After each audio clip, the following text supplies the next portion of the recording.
नमस्कार, आप देख रहे हैं आज तक। आपके साथ मैं हूं सईद अंसारी। हमारे देश में कोरोना पीड़ितों की संख्या लगातार बढ़ती जा रही है और इसके साथ ही चुनौतियां भी रफ्तार पकड़ चुकी हैं। लॉकडाउन के साथ साथ तमाम उपायों ने आंकड़ों में कुछ राहत हमें ज़रूर दी है, लेकिन पूरी तरह से हम कोरोना को पकड़ नहीं पा रहे हैं। स्थिति ये है कि प्रशासन को अब एक शहर से दूसरे शहर में आने जाने पर भी पाबंदी लगाने पर मजबूर होना पड़ा है। ये हुआ है दिल्ली और उत्तर प्रदेश के बीच, यानी कि दोनों राज्यों की सीमाएं सील।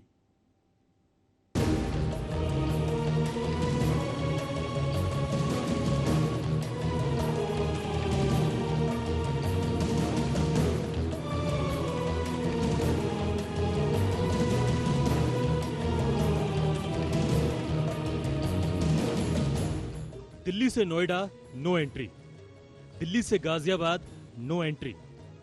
कोरोना ने ऐसा हाल किया कि गली गली चप्पा चप्पा सील करना पड़ रहा है। पूरी तरह गाड़ियों की मनाही हो गई है, आने जाने पर रोक लग गया है, सघन चेकिंग भी जारी है।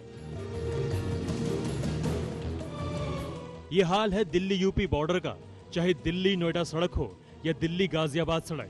प्रशासन ने मंगलवार से ही इमरजेंसी सेवाओं को छोड़कर अन्य सभी को रेड सिग्नल दिखा दिया है। देखिए, मैं बड़ा क्लियर बता दूं आपको कि कल डीएम सर का ऑर्डर आ गया था और उस ऑर्डर में 6 कैटेगरीज बहुत क्लियरली मेंशन किए गए हैं और उस कैटेगरी में जितने लोग हैं उन कैटेगरी के लोगों को हम लोग अलाउ कर रहे हैं, बाकी सब लोगों को हम वापस कर रहे हैं। गौतम बुद्ध नगर और गाजियाबाद प्रशासन का दावा है कि कोरोना के जो केस बढ़े, किसी न किसी रूप में उनके संबंध दिल्ली से थे, लिहाजा मामला सीमाओं की सीलबंदी तक पहुंच गया है। वैसे बेहद जरूरी सेवा में लगे लोगों के लिए पास के साथ राहत दी गई है। इस वक्त मैं डीएनडी पर मौजूद हूँ। आप यहाँ देखिए कि एक लेन कर रखी है, जिसकी वजह से एक लंबा जैम जो है यहाँ पर एक तरह से कहा जाए पैदा हो गया है और यहाँ पर आप देखिए लंबी ट्रेल जो है वाहनों की यहाँ पर लग गई है और फिलहाल स्थिति ये है कि यहाँ पर हर आने जाने वाले की यहाँ पर चेकिंग की जा रही है, सारे पासेस देखे जा रहे हैं और कई लोगों के जो यहाँ पर इनका एक पेट था, ये जो लेडी है और ये लेडी कह रही थी कि यहाँ पर इनको काफी परेशानी झेलनी पड़ी। इन सब के बीच दिल्ली में संक्रमितों की संख्या 2180 के पार चली गई है। जहांगीरपुरी इलाके में तो 6 पुलिस वाले भी कोरोना पॉजिटिव पाए गए हैं। पूरा देश इस वक्त कोरोना संकट से जूझ रहा है। इस मुश्किल भरे दौर में सबसे ज्यादा खतरा कर्म योद्धाओं पर है, जो दिन रात अपनी सेवाएं दे रहे हैं। कुछ वैसे ही मीडिया कर्मियों का भी दिल्ली में कोरोना टेस्ट शुरू हुआ।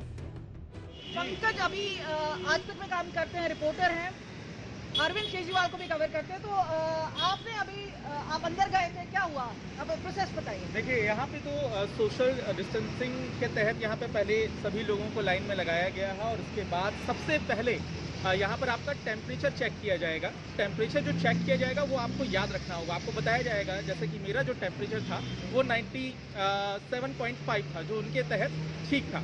इसके बाद अंदर डॉक्टर की टीम बैठी हुई है। जैसे ही आप अंदर जाएंगे आपसे कुछ सवाल पूछे जाएंगे कि क्या आप में कोई सिम्टम्स तो नहीं है। दिल्ली से सटे यूपी में भी कोरोना से राहत मिलती नजर नहीं आ रही है। मामले बेतहाशा बढ़ रहे हैं। यूपी में संक्रमितों की संख्या 1340 के करीब है। लखनऊ में आज कुल 5 केस आए तो आगरा में 7 नए मामले सामने आए। लखनऊ में हॉटस्पॉट की संख्या 12 से 23 तक पहुंच गई है। अकेले लखनऊ में कोरोना के मरीजों की तादाद 200 के आसपास पहुंचने लगी है और पूरे उत्तर प्रदेश में ये आंकड़ा 1350 से ऊपर जा चुका है। हालात ये है कि लखनऊ में 12 हॉटस्पॉट थे जो अब बढ़कर 23 हो चुके हैं। इन सब के बीच इंडियन मेडिकल एसोसिएशन ने आज होने वाला प्रदर्शन वापस ले लिया है। गृह मंत्री ने डॉक्टरों से बातचीत कर भरोसा दिया है कि उनकी सुरक्षा और आत्मसम्मान से समझौता नहीं किया जाएगा। आज तक ब्यूरो। हमारे देश में सबसे ज्यादा कोरोना से प्रभावित महाराष्ट्र है। कोरोना के सबसे ज्यादा मरीजों की दूसरी तादाद गुजरात के बाद दिल्ली की है। दिल्ली को भी कोरोना ने हिला दिया है। दिल्ली से केंद्र की कई सारी टीमें महाराष्ट्र पहुंची। एक टीम ने धारावी का जायजा लिया। ये सरकारी टीम थी। अगर धारावी में कोरोना के संक्रमण को रोकने में सफलता हमें मिल जाती है तो चीन के वायरस कोरोना की धार को हम कुंद कर सकते हैं।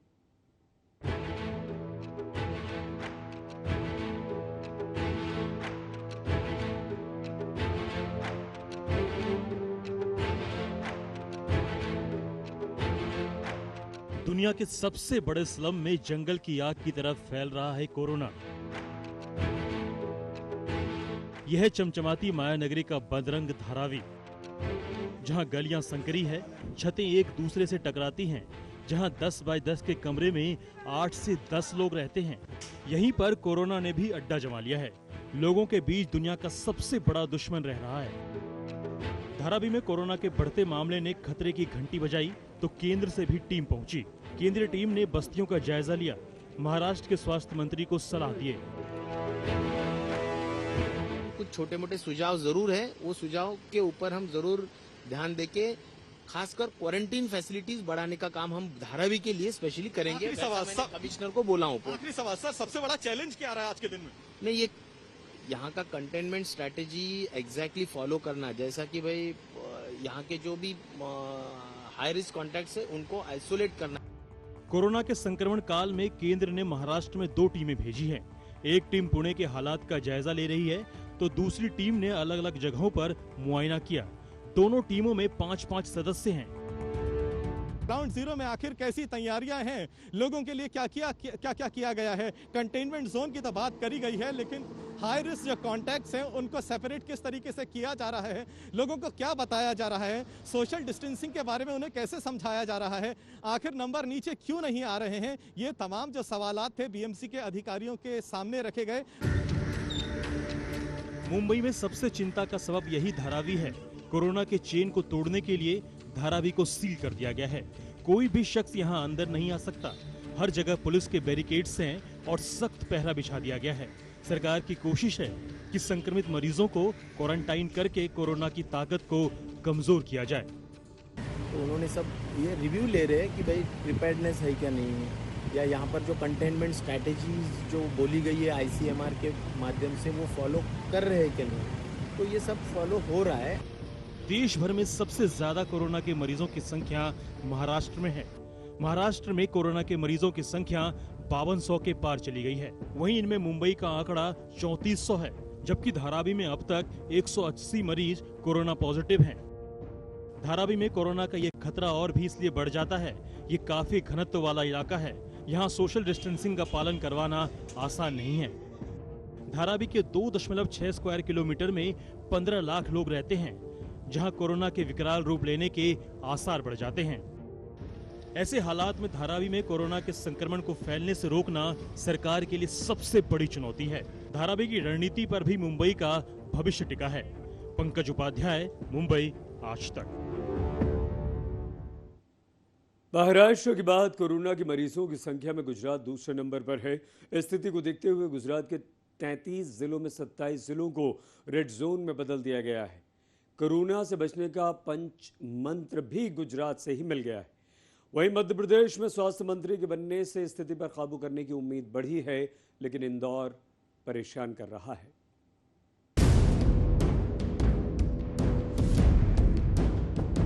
कोरोना के संक्रमण काल में यही होटल विवादों का बन गया है गढ़। ठीक होने के बाद भी जब मरीजों में कोरोना पॉजिटिव के मामले मिलने लगे तो इसी होटल को रहने का ठिकाना बनाया गया। अहमदाबाद म्युनिसिपल कॉर्पोरेशन ने जब इस 5 स्टार व्यवस्था की शुरुआत की तो इसी इलाके से विरोध की आवाज गूंजने लगी।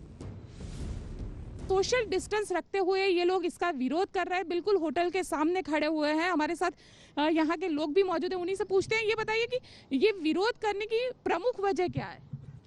एक्चुअली ये पूरा सारा इलाका जो है यहाँ से वो पूरा रेजिडेंशियल एरिया है, तो यहाँ पर जीरो कंटामिनेशन एरिया है ऑलरेडी, और यहाँ पे जब पेशेंट्स लाए जाएंगे, मेडिकल स्टाफ आएगा, तो there are so many chances के इन्फेक्शन स्प्रेड अप हो, और जो लोग ऑलरेडी इन्फेक्टेड नहीं है उनमें भी इन्फेक्शन आने का डर है हम लोगों को।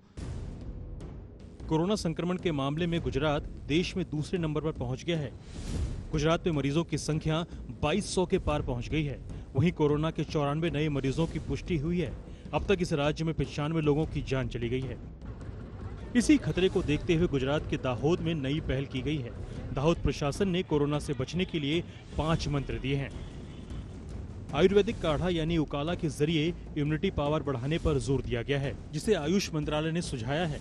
वहीं बड़े पैमाने पर सैनिटाइजेशन का काम भी किया जा रहा है। तीसरे नंबर पर व्यक्तिगत सैनिटाइजेशन को अहम बताया गया है। वहीं चौथे नंबर पर फॉगिंग को भी तवज्जो दिया गया है।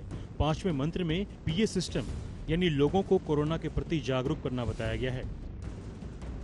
गुजरात का दाहोद आदिवासी बहुल इलाका है।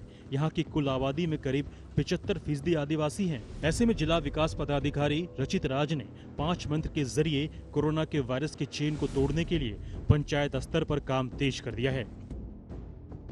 दाहोद समेत गुजरात के 27 जिलों में कोरोना का संक्रमण फैल गया है। सभी जिलों को रूपाणी सरकार ने हॉटस्पॉट घोषित कर दिया है।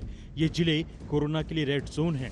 बाकी बचे 6 जिलों को रेड जोन नहीं घोषित किया गया है, जहां लोग चीन के वायरस से बचे हुए हैं।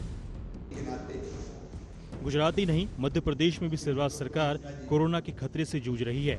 इस बीच कल तक बिना स्वास्थ्य मंत्री वाले राज्य को आज नरोत्तम मिश्रा मिल गए हैं, जिन्हें स्वास्थ्य मंत्री की जिम्मेदारी सौंपी गई है। शिवराज के नए मंत्री नरोत्तम मिश्रा के लिए इंदौर, भोपाल और उज्जैन में कोरोना के मामले नई चुनौती हैं। हालांकि इंदौर में कोरोना के नए मरीजों की संख्या में कमी आई है। सिर्फ 8 नए मरीज सामने आए हैं।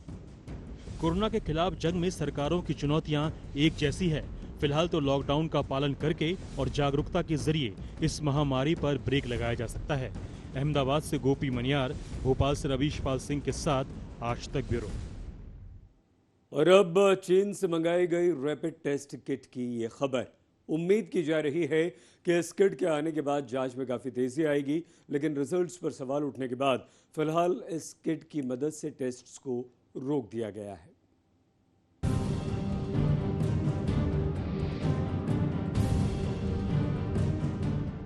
राजस्थान ने सबसे पहले शुरू किया था चीन से मंगाए गए रैपिड टेस्टिंग किट्स का इस्तेमाल। अब तक महज 3 दिन में इस जांच को ठंडे बस्ते में डाल दिया गया। लगातार बिगड़ते हालात के बीच रैपिड टेस्टिंग बेहद जरूरी है। संसाधन कम है, चुनौतियां ज्यादा, लेकिन राजस्थान से सवाल उठे तो फौरन ICMR ने भी देर नहीं लगाई। 2 दिन के लिए रैपिड टेस्टिंग किट से जांच पर रोक लगाने की नसीहत दे दी। 2 दिन के बाद में हम क्लियर कट एडवाइजरी देने के पोजीशन में रहेंगे, क्योंकि अगर ऐसे कुछ नजर आया कि वो बैचेस में प्रॉब्लम है तो हम वो बैच को रिप्लेसमेंट के लिए वो कंपनी को बोल सकेंगे।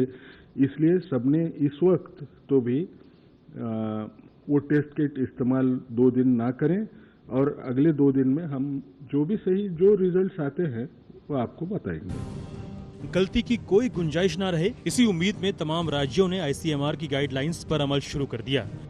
राजस्थान को 10,000 रैपिड टेस्ट किट मिले थे, गुजरात को 24,000 रैपिड टेस्ट किट मिले थे, वहीं दिल्ली ने 42,000 और यूपी ने 30,000 किट्स हासिल किए थे।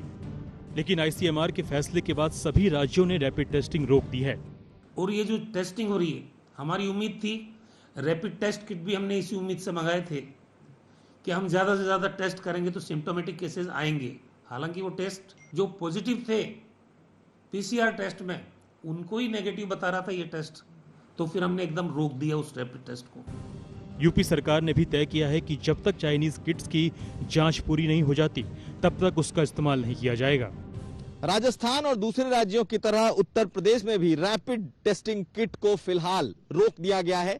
8,500 जांच इस रैपिड टेस्टिंग किट से किए गए थे, सब के सब नेगेटिव आए, लेकिन ICMR के निर्देश के बाद इसे रोक दिया गया है और जब तक दोबारा से ICMR इसे जारी नहीं करता तब तक उत्तर प्रदेश में भी रैपिड टेस्टिंग किट बंद रहेगा। हरियाणा ने भी 1 लाख चाइनीज किट्स मंगाने का फैसला किया था, लेकिन महंगी होने की वजह से ये डील कैंसिल कर दी गई और अब साउथ कोरियाई कंपनी के मानेसर प्लांट से इसकी खरीदारी करेगी। आज तक ब्यूरो।